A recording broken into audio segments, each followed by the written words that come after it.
Olá pessoal, sejam bem-vindos a mais um episódio do Godic Talks Empresarial e hoje eu tenho o enorme prazer de receber o meu amigo Manuel Pessoa.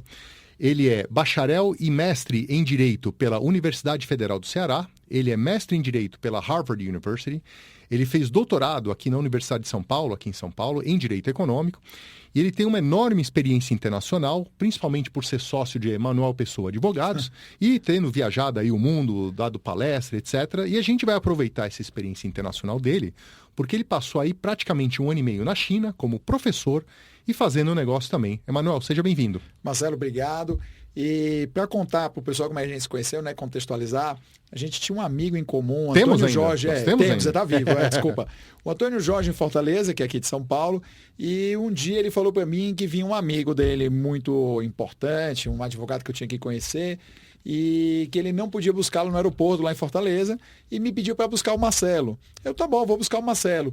Nisso, comecei a conversar com o Marcelo sempre muito um cavalheiro, gente fina, e aí a gente foi tomar um caldo de peixe lá perto da Orla de Fortaleza. Aí vem essa amizade com o Marcelo, veio de um caldo de peixe na Orla de Fortaleza. Bons anos aí já, né? Já vamos passar de 10 anos aí. É isso aí. Tá? Vamos passar. A Dilma ainda era presidente. Nossa, faz tempo.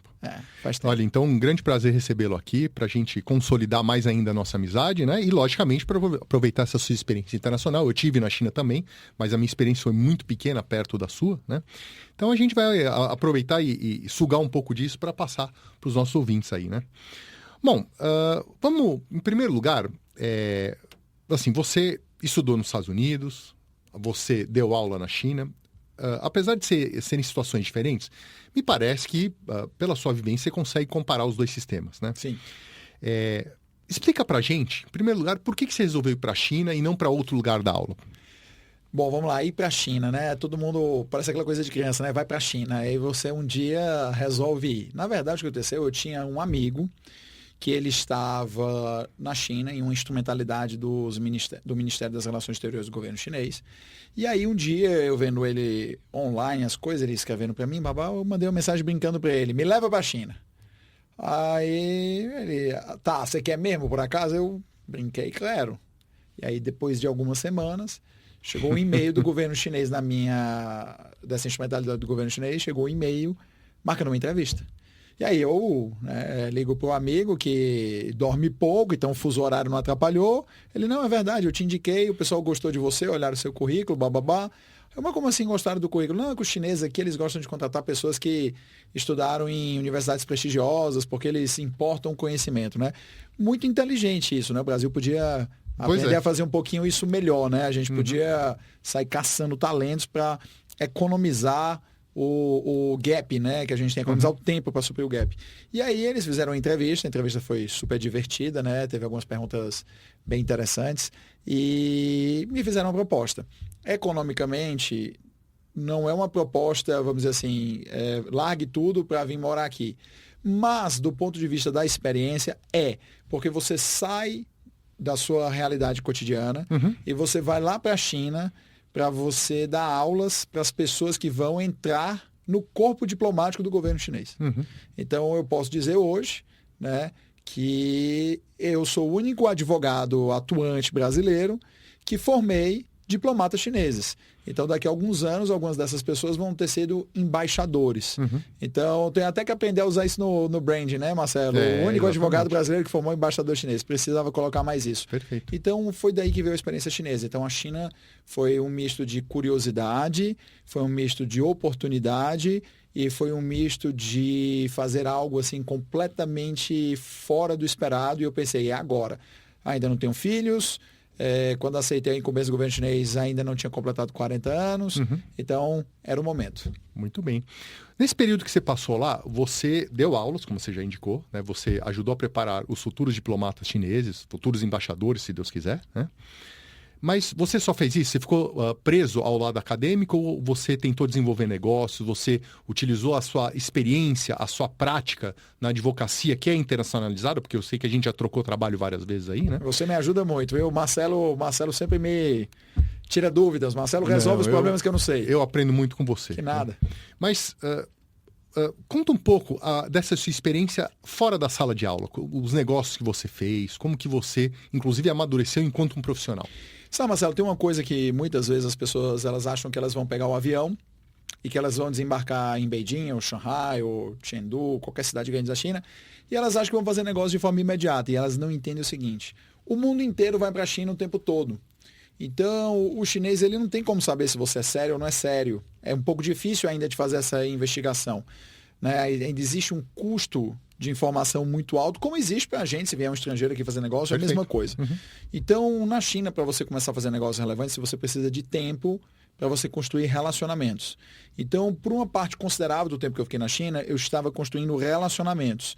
E no meu caso, foi um pouco menos complicado, porque, primeiro, eu entendi rápido a cultura chinesa. Eu peguei rápido alguns trejeitos, algumas maneiras, percepção, funcionamento, que muitas vezes é uma dificuldade que às vezes a gente tem.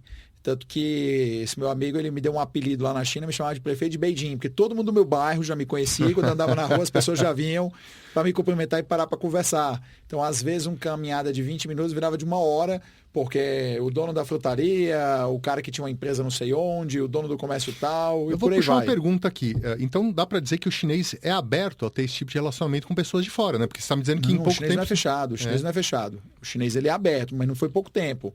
Demorou. Então é uma curva, é uma progressão geométrica, mas é uma progressão geométrica que começa muito baixa. Certo. Então a curva é assim, até funcionar. Então, depois do primeiro ano, eu já tinha constituído uma rede de relacionamentos muito boas. Então hoje eu acesso um certo nível de, digamos, empresas, empresários, pessoas relevantes, stakeholders relevantes na China, que eu conheço brasileiros que moraram lá 5, 6, 7, 10 anos, inclusive trabalhando em multinacionais, que eles não acessam. Então, eu foquei o meu começo na China em criar os relacionamentos. Eu entendi como era o game, entendi como que era o relacionamento com o chinês, e eu realmente investi nisso fortemente. Então, hoje eu posso falar para você que eu tenho uma rede muito boa, excepcional na China, que eu acho que pouquíssimas pessoas têm, inclusive, brincadeiras à parte, né? Muitos brasileiros de empresas multinacionais estavam lá e tudo, às vezes vinham me procurar, porque precisavam conhecer alguém do ramo deles, que eles não conseguiam acessar. E a partir desse primeiro ano, eu comecei a fazer, sim, coisas com chineses. Então, eu já ajudei algumas empresas chinesas com alguns problemas no Brasil, a gente está trazendo algumas empresas aqui que vão ser incorporadas, ainda não posso dar nomes, mas algumas vão ser bem relevantes aqui no mercado doméstico em alguns segmentos. E dei algumas palestras na China, né? Que era engraçado. Ainda bem que eles deixavam em inglês, mas aí eu fazia um parágrafo longo em chinês e aí ganhava a plateia. Opa, com certeza. Isso sempre quebra o gelo, né? Vamos assim dizer, né? Ainda mais que eu aprendi a contar piada em chinês, né? E a coisa ficou melhor. E essas são as piadas que são assim, pra gente não faz muito sentido, mas pra eles fazem. Por exemplo, a piada que você quebra ao meio, é você falar em chinês pro cara perguntar assim: por que o frango atravessou a rua? Porque tem um KFC do outro lado.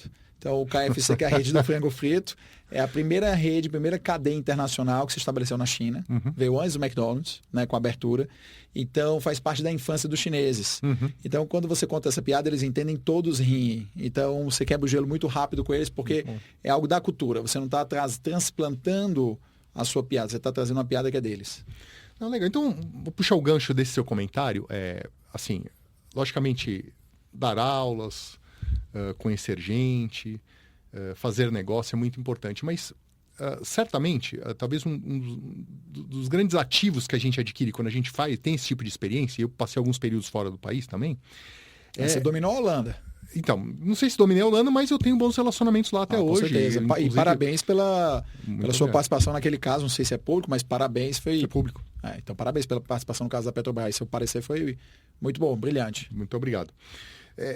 Mas a gente acaba enriquecendo e amadurecendo pessoalmente, né? Então, desse período que você já tinha passado um período longo também lá em Harvard, nos Estados Unidos, né? Mas especificamente em relação à China, como que você sente que você amadureceu? O que você aprendeu? Como que isso de verdade enriqueceu você enquanto pessoa, enquanto ser humano? A China tem muitas coisas que mudam a nossa percepção da vida, tá?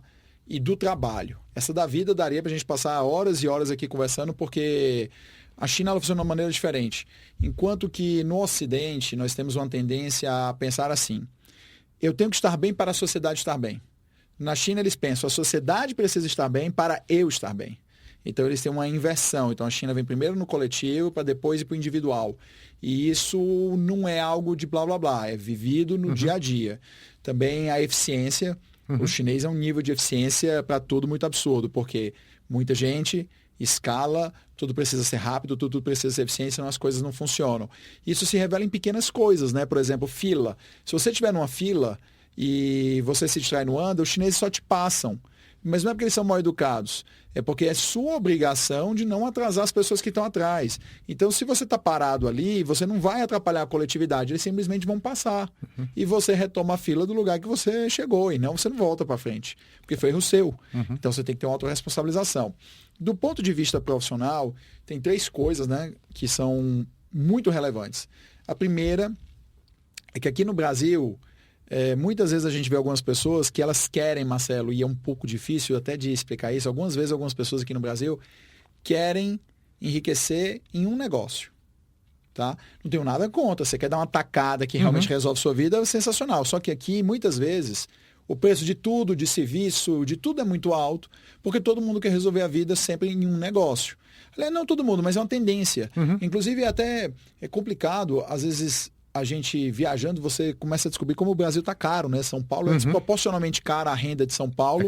E aí você percebe, a margem de lucro de muitos negócios é muito alta. Ah, mas tem um risco Brasil. Pessoal, tem risco em todo canto, mas a nossa margem de lucro, para quem dá, nossa, às vezes é muito alta. E o chinês não. O chinês ele entende que cada negócio é um micro ganho, então ele precisa ganhar em escala.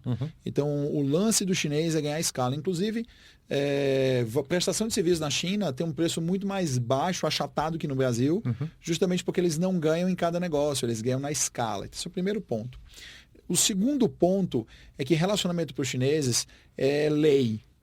É lei, no sentido de que se não tem um bom relacionamento com a pessoa que está fazendo negócios, muitas vezes eles abrem mão até de um lucro mais alto. Porque para eles, entender a pessoa que está trabalhando e ter a confiabilidade, não ter que se preocupar, é mais importante, porque isso dedica tempo demais.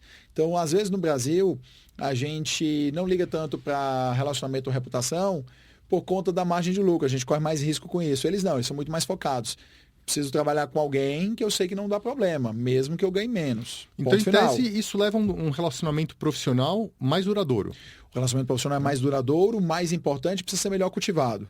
E o terceiro ponto é custo. Eles têm uma obsessão com custo, com reduzir custo. Tá? Então, muitas vezes, se eles não tiverem relacionamento, a disputa não vai ser quem é o melhor, vai ser com custo mais baixo. Certo. Desde que, obviamente, todos consigam entregar com a qualidade mínima satisfatória. E isso se revela, por exemplo, nas fábricas. Né? As pessoas vão para a China para comprar e as fábricas vendem a preços baixíssimos, não porque elas não possam vender mais alto, mas porque elas preferem reduzir a margem de lucro e vender muito mais. Então, isso entra na escala, entra no relacionamento e entra na questão de manter custo baixo o tempo todo. Perfeito, perfeito. O que você acha que você consegue disso tudo, dessa experiência, essa vivência que você vai conseguir aplicar no dia a dia da sua vida? Que, logicamente, você vai trazer o cliente chinês, vai, né? Mas isso mudou você no modo de se comportar, no modo de você ver os seus parceiros de negócio, seus amigos? Isso, explica um pouco como que você acha que isso mudou você enquanto pessoa. Acho que a vivência da China me trouxe uma coisa, Marcelo, que eu tenho muitos defeitos. Mas eu tenho um defeito que eu acho que a China reduziu ou atenuou bastante, que é o defeito da impaciência. Tá? Porque a gente já deveria até aprender isso, né? Marco Aurélio falava para você só se preocupar com as coisas que você consegue controlar. Né? Já está lá nas meditações, né? Então é do estoicismo. Mas o chinês, ele vive isso enquanto sociedade. Enquanto que para a gente isso é uma lição a ser aprendida, né? Que as pessoas hoje virou moda, né? Estudar estoicismo ainda bem, é uma bela doutrina, bela filosofia. Mas na China essa vivência do chinês mais comum, simples e inculto, ele já vive isso. Então, hoje eu já penso mais em planejar, eu já não fico mais tão impaciente, hoje eu já penso nos passos que eu tenho que dar, eu já tenho um pouco mais de paciência com a sua execução. Aí alguém pode dizer, isso vem com a idade. Não, porque eu já estava com 39 anos quando eu fui para a China, eu já deveria ter isso, né? E é uma tendência nossa aqui em São Paulo, com o nosso ritmo hiper-acelerado. Eu não sou de São Paulo, o sotaque não é da Moca, né? Mas você absorve o estilo de vida. Você está aqui há muitos anos também, né? É que assim, a vida em São Paulo as pessoas não percebem, é até mais acelerada que Nova York. Eu tenho essa plena noção, já disse isso várias vezes. Então, a maioria das pessoas acha que não. O paulista, quando ele vai se comparar muitas vezes, ele acha que não. Mas isso é o paulista que não tem a vivência nos Estados Unidos. O que tem, ele sabe. Que aqui em São Paulo o pessoal trabalha mais tempo, mais intensamente e com um ritmo mais forte. E aí, às vezes, isso te faz ser impaciente com o tempo de maturação das coisas. E a vivência chinesa, ela te dá o entendimento de que se você fizer tudo certo, as coisas vão acontecer. E se não acontecerem, por fatores que você não controla. Então não adianta se desesperar. Muito bem. Muito bem, muito interessante. Eu tô quase um mestre, né? Miyagi Confúcio. agora. Miyagi é Japão. Tá bom. Quase o Confúcio. Deixei de ser Confúcio para virar Confúcio. Tá vendo só? Melhorou. Muito bem. Uma pessoa que queira ter uma experiência parecida, né? Que não precisa ser na China necessariamente. O que você recomendaria agora que você já teve, de novo, a experiência nos Estados Unidos, uma experiência na Ásia, na China, né? O que você recomendaria enquanto pessoa também? Eu vou fazer um paralelo nosso, meu e seu, tá? Você fez Columbia, tá? E, obviamente, fazer Columbia, Harvard, Yale, NYU, às vezes é fora da realidade da maioria dos brasileiros. E eu não falo por questão de renda, porque eu também não podia pagar Harvard, mas eles têm um agressivíssimo programa de financial aid, né? Hoje está até mais, né, Marcelo? Parece que as famílias que ganham menos de $200 mil já não pagam mais nem tuition. É mesmo? Então, assim, tá R$1.100.000 quase, né? Exatamente, é impossível. Então, a maioria dos brasileiros não vai chegar nessa renda. Então, não é por isso, mas às vezes a pessoa não teve a oportunidade de estudar em escolas que permitem ele ter um certo destaque, ou de ter atividades extracurriculares, ou simplesmente é impossível porque a peneira é mundial muito grande. Mas você sempre consegue estudar em outras instituições ou fazer cursos rápidos. Às vezes você não está na tua realidade financeira hoje, mas com o tempo você pode vir a conseguir juntar e depois. Ou você pode simplesmente tentar entrar em rodas, especialmente em São Paulo, de networking que se relacionam com assuntos do estrangeiro, ou eventos de embaixada, consulado. Então isso já te ajuda a se posicionar junto com a cultura. Mas nada vai substituir o ir. Você mesmo, quando você estava fazendo doutorado, né, que você teve essa experiência de conjugar com a Holanda, você sabe que nada substituiu o tempo que você pegou e foi para lá. Então, para as pessoas que às vezes elas irem, né? Eu tenho um amigo, o Anderson, que ele era animador de festa infantil. E aí ele juntou um dinheirinho, ele foi para o Canadá para aprender inglês, para ser pintor. E aí lá no Canadá ele juntou um dinheirinho, porque o sonho dele era ver as faculdades americanas importantes. E aí ele foi para Stanford para visitar, para ver como é que era. Hoje ele está aí montando FDIC, tem uma empresa financeira, foi presidente de uma empresa educacional do Santander, a Universia, é um grande amigo. Fui para a formatura dele no MIT, que eu ajudei ele na época com application e tudo mais, mas é um fenômeno. Então ele é a prova viva de que que tu consegue fazer, né, se você colocar certos níveis de dedicação e de intenção e de meta.